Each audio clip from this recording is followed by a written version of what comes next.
We are live now. Hello, hello, hello, hello, all of you lovely people out there. We are on our fourth LinkedIn Live, and my name is Diana Lowe, And I'm Sandy Benz. and we are from Blue Light Leadership. We are excited to bring you our topic today, which is making smart decisions together. Now, one thing I was thinking about, Sandy, as we were prepping this topic and thinking about it, it could be very easy to think that we're going to talk about, like, how do I structure decisions with other people, Right. right? Yeah. I think Good that's point. a really natural thing. But actually, what we are going to talk about today, and Sandy will go a little bit more into the roadmap that we use, but we're going to really talk about the people element of the making decisions, right? So it's less about the process and the structure of how to make decisions, but more about how we need to really essentially behave or think about work when we're working with other people, especially in a remote environment. So Yeah. I hope that makes sense. Well, the way I look at it, and simply put, is the emphasis is on the word together. When we talk about making smart decisions together, it's not making smart decisions in a vacuum, right? It's Mm, making smart decisions together. So, how do we get input from others? How do we incorporate the perspectives of others, even if we don't get a chance to talk to them? How do we just think more broadly to make the right decisions? I love that. That sets us up really well. So Okay. let's talk about who this is for today. So when we craft these conversations, we think about like who would really benefit from listening, from interacting, commenting, and this is really for results-driven leaders who are needing to motivate their team, maybe inspire their team instead of motivate their team, their remote teams. It's for mid to senior level leaders and companies who they need to build relationships to accomplish things that they're doing. At the beginning of our careers, it's often about the doing of whatever we do. And as we really grow into our career as leaders, it's about really harnessing those relationships that help us leverage getting things done and being productive, right? And then also, this is for leaders who are finding they're having more difficult interactions and conversations as they grow in their role. So that's who we're really talking to. And everyone else in between, if you feel like maybe this isn't you, but you recognize this in other people, stay. We want to hear questions. We want you to interact and we want to know what you're thinking. So, yeah. Yeah, that sounds great. All right, then. So now that we know who this is for, what we're going to do is share with you a bit of a roadmap, like Diana was just referring to. And this is where it helps you kind of identify where you are in your journey today for our short 20 minutes together. It also helps us think about how we organize our thoughts when we share this information with you. So we call this roadmap mindset, skill set, and get set go. In other words, the mindset is really about what's the mindset we want to have when thinking about this skill, that this making decisions together. We don't want to just use a technique. We want to have the right mindset going into this, and we understand why we're doing this. The skill set is going to be, what is the behavior that we want to learn, or maybe we need to develop, or just make sure we focus on. If we've already developed it, we just need to make sure we're using that skill. And then the get set go is for any of you who are listening today to say, you know what, I want to practice what I've learned right away. So we're going to give you some opportunities to practice on your own after the webinar here today. So you can think about, well, what can I do right away to maybe just practice in 10 minutes? Or what can I observe? What can I do? Just something super simple that gets you in the mindset and practices a skill set that we're going over today. I love get set go. I feel like that like speaks to the driver in me. I just want to do the get set go and the mindset and skill set, leave that behind. But that is foundational, right? Yeah. So today's topic is really about, why is it important to make better decisions together? One thing that when we're working with our clients, Sandy and I, we notice, especially in a remote environment, it's very easy to feel isolated or not included on decisions. I even heard recently there's an executive who works remotely as opposed to his team that works hybrid. And he often doesn't get invited to meetings or to events. And it's just because he's remote, right? Not because they don't like him and so, when that happens enough, it feels like we're not a part of it. And with our growing, national loneliness epidemic, we have mental health crises, and this affects everyone. So even if you feel like, oh, well, that doesn't affect me, in some way it will affect us, right? Whether it's in our environment, people we know, or maybe ourselves. So really today is about making better decisions together, is about the mindset, which Sandy will briefly get into in a moment, the mindset of how we think about other people when we're making these decisions. It's about, big challenges, which is lack of communication or potentially even over communicating the wrong thing, right? Yeah. Yeah, go ahead, Sandy, Yeah, please. well, I was gonna say, when you think about a reason why it's so important to make smart decisions together, I think of also the need for, organizations to be competitive and be able to be innovative and to be collaborative and to be productive and to have team cohesiveness. And all of this happens when we work together. Now, so many leaders are saying, well, that's why we need people in the office and we can't work remote. But truly, there are so many tools out there that that we could go have a whole nother webinar on those tools to work remotely. But the key is there's a lot of decision making tools, there's a lot of brainstorming tools, there's a lot of ways to get people's input remotely. And I don't think it's an excuse to say we need them in the office to do that because I think we can do things just as easily remotely. And so you hit on it, Sandy. It's mindset, right? So it's how we're thinking, the underlying foundation of mindset Yeah. with regards to how we work. So I would love to know, um, let's just dive in, shall we? Yeah, Can we? let's dive in. Okay, so let's talk about this idea of making decisions with a group remotely. When you think about role modeling the the culture that you're trying to build, if you're trying to build a collaborative, creative culture that's innovative, well, then obviously we need to be able to role model that by thinking of creative ways to get people's input and using tools online that will help us get that done. Well, so as a role model, your behaviors actually give permission for others to behave the same way as you. So really, you have a huge role in building culture through your behaviors. So what is the culture that you're trying to build? If you're really trying to be inclusive and that's part of your culture, well then your behaviors, your inclusive behaviors need to show that you're asking people for their input, that you really want to know, that you're not just going through the motions. See, this is about mindset. Why are you doing this? Mhm. We're in this business because we want people to feel included. We're in this business because we want to get people's input. And we know that they're going to give us the answers if we make it safe for them. And that's a whole nother area of psychological safety. But the idea is that if you sincerely care about listening to other people's perspectives, then you can make better decisions based on those perspectives.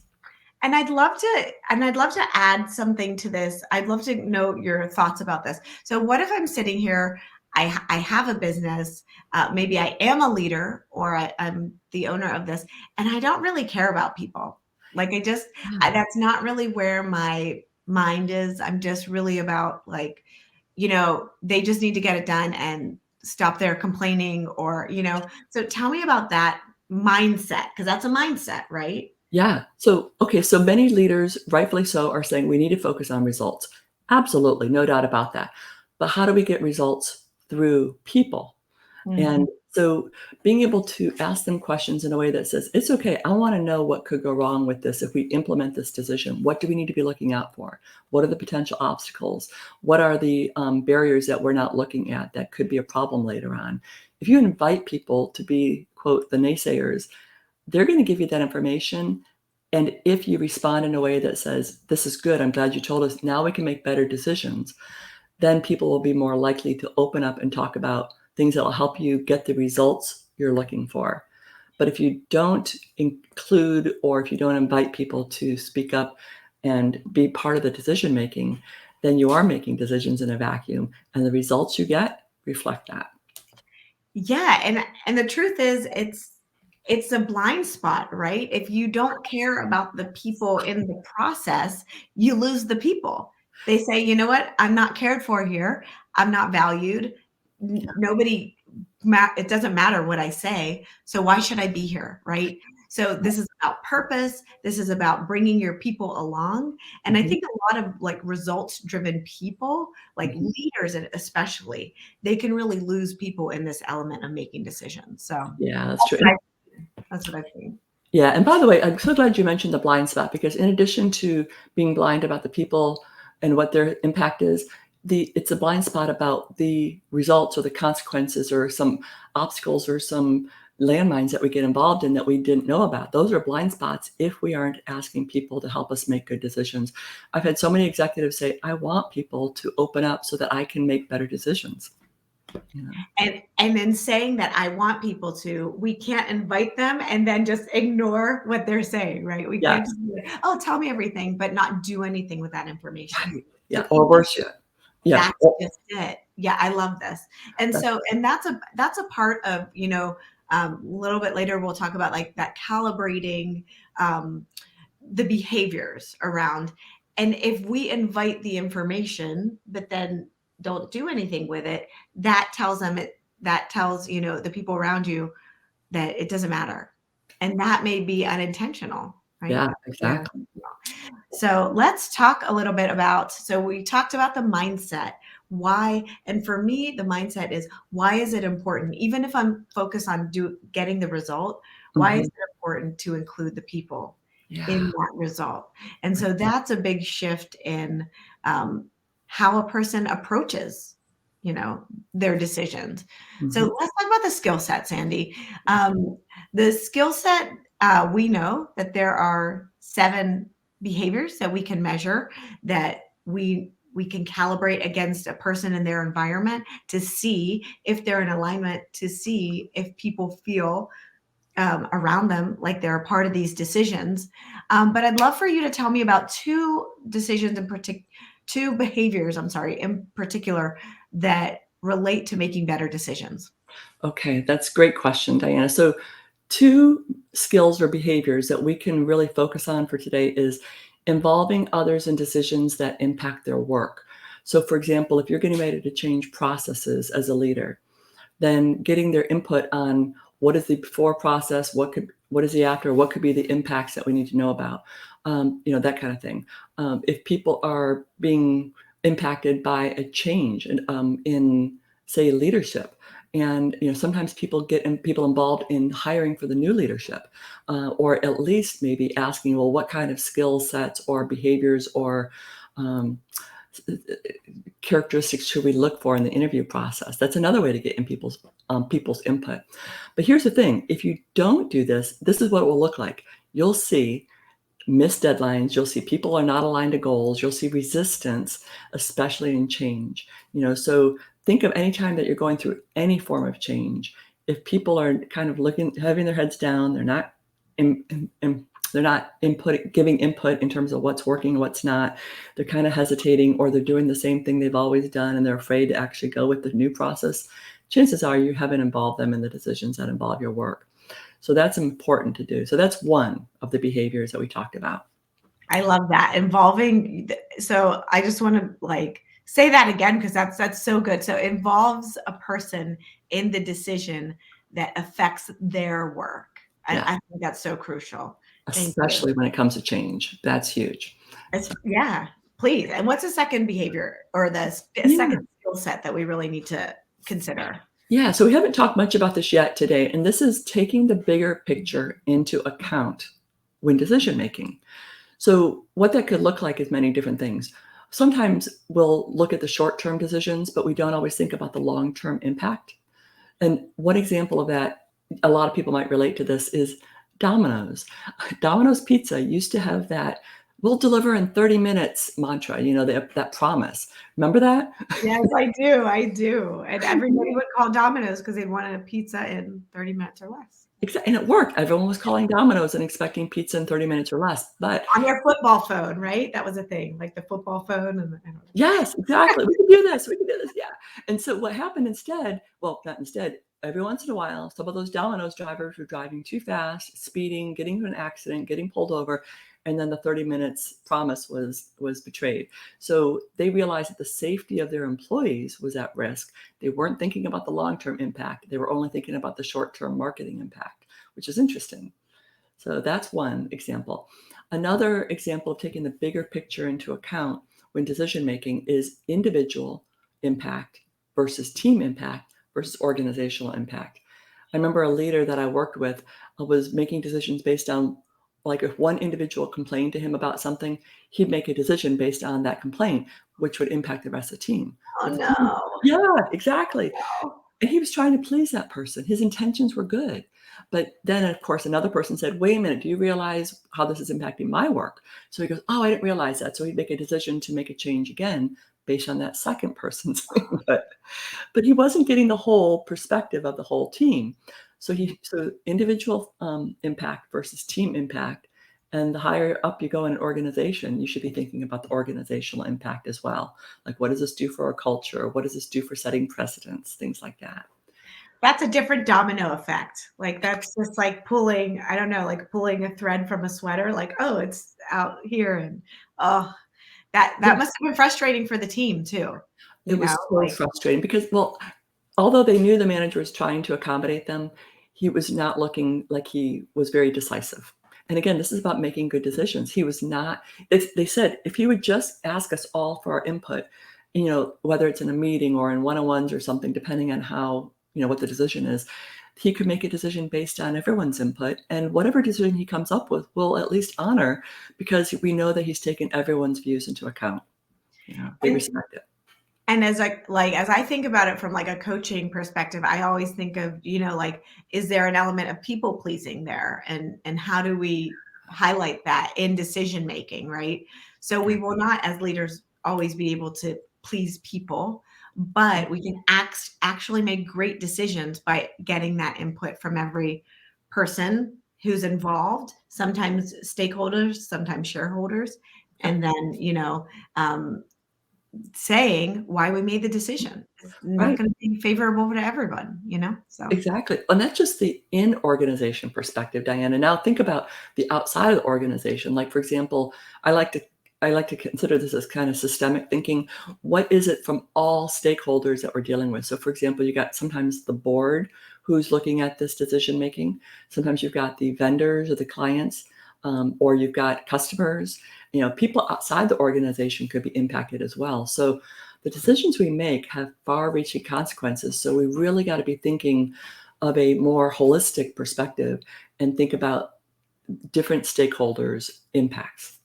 I love that. That's so true, and I think we can't do that in a vacuum as Mm-mm. leaders. That's not something that's possible, but I think that's, the value of having confidant people who you can talk to about this in a safe environment and really hear yourself and have them challenge your points of views, right? So Exactly. we've Exactly. talked about mindset. The mindset is really about when we make great decisions, having our people in mind, whatever our people look like, whether they're in our environment or outside of our environment. And then we talked about the skill set. So the skill set is really, we just focused on two behaviors today, but having that bigger picture in mind. And then also, thinking about how when we make a decision, whose work is it going to affect? And what say do they need to have? And sometimes they just need to voice that they're annoyed about it. So that's a part of it too. But Cindy, I want to know from you today, tell me a little bit about, like, get set go. What do we need to do? What are some things that we can get started on right now? Okay, so to practice right away, here's a 4-step process that you could take. Now, I know this is being recorded, so don't feel like you have to take notes right now, but you can look at this recording again later.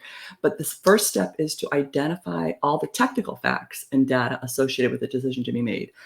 Obviously, most people do that anyway, but it's a given. But just don't forget that. We haven't talked about it much today, but that's a given.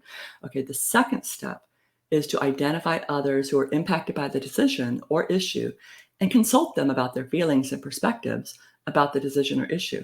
So that could be internal employees or other people, stakeholders. It could be external stakeholders, like doing an external survey or something like that. It just depends. Yeah, and before you decide to even make those decisions of who you're going to consult, talk to other people in the organization, like your management team, to make sure that before you talk to someone externally that you are okay with that, because that can be dicey. The Yeah, third there's so an the element of navigating politics there. Totally. Yeah, exactly. So the second step I mentioned was identify others who are impacted by the decision and consult them. The third step is to label and define your feelings and perspectives about the decision. So this is about your feelings. So you're taking all this data, you're taking all this input, and you're going, okay, I need to kind of sort through it and think about what my own feelings are on this. Like, why am I in this business for the first place? Why am I even making this decision?